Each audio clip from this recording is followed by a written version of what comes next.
Well, President Cyril Ramaphosa has expressed hope for South Africa's stagnant economy at the first Presidential Economic Advisory Council meeting in Cape Town. The 18-member body, which began its work this month, will advise government on economic policies to foster growth. Ramaphosa says it's an opportunity to develop an economy for the future. We cross to our reporter covering this story, Bulelani Phillip, in Cape Town. Bulelani, to say our economy is struggling is perhaps an understatement. Was there a sense of urgency about this Economic Council today?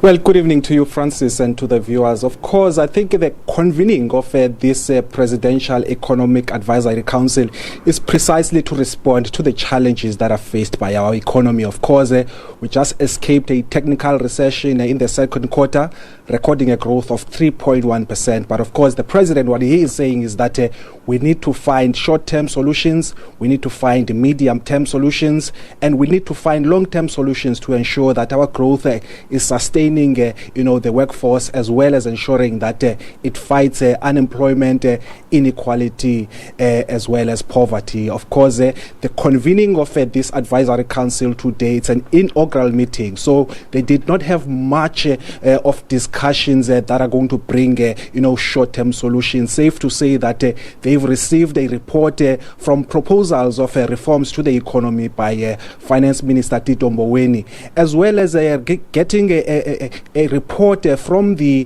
Trade and Industry Minister, Mr. Ibrahim Patel, on the priorities of government for this current administration. So, as the president has put it when he was completing his opening address, he's saying that let the games begin and let's find solutions that will actually ensure that the economy actually rebounds and moves to higher growth levels. Francis? Tell us about the press conference held after that launch. There has been criticism, Bulelani, that this comes quite late into the presidency, into Cyril Ramaphosa's presidency, when the economy is such a burning issue, and also that there's been so much advice, so much planning. It should be about implementation and reforms right now. Was that addressed at all?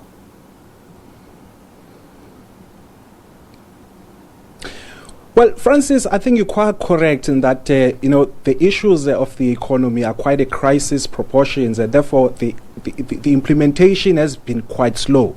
And I think the president has been quite frank about acknowledging that we are having problems in terms of investor and business confidence. They are at their lowest. And what we do need to do is to ensure that we actually respond to those challenges. Hence, he said that he is inviting all of these, both local and international experts, to come and advise government in terms of what are some of the key and priority areas that they need as government to tackle in order to ensure that business confidence and investor confidence go higher, to ensure that the growth is actually creating jobs to the economy, and therefore by extension poverty and inequality will be to a certain extent be fought on that front.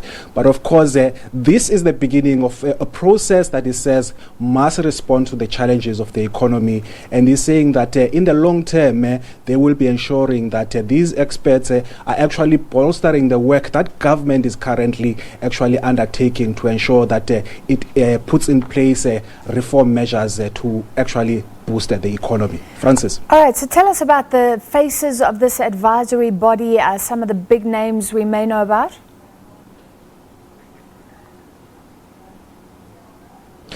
Well, Francis, as I've said earlier, this 18-member advisory council includes a lot of people who are experienced in areas like macroeconomic policy, as well as fiscal and monetary policy, as well as labor economics, and as well as issues of urban planning and developmental economics. So the composition of this council is actually a variety and a diverse group of people with various different experiences. Of course, I can mention that some of them have studied in institutions like Harvard University, others have studied in colleges in the UK, others are from the African continent. They have been leading reform players in countries like Tanzania. But locally, we've seen that economists, well-known economists like Dr. Tabi Lyoka, as well as as Professor Mzuki Sikobo, as well as agriculture economist Mr. Wandile Sihlobo, as well as developmental economics like Ayabonga Kawe. So those are some of the people that have been put together by the president to ensure that they advise government in terms of steering the economy towards the right direction. Francis? All right, let's hope that many heads come up with great solutions. That was our reporter, Bulelani Phillip.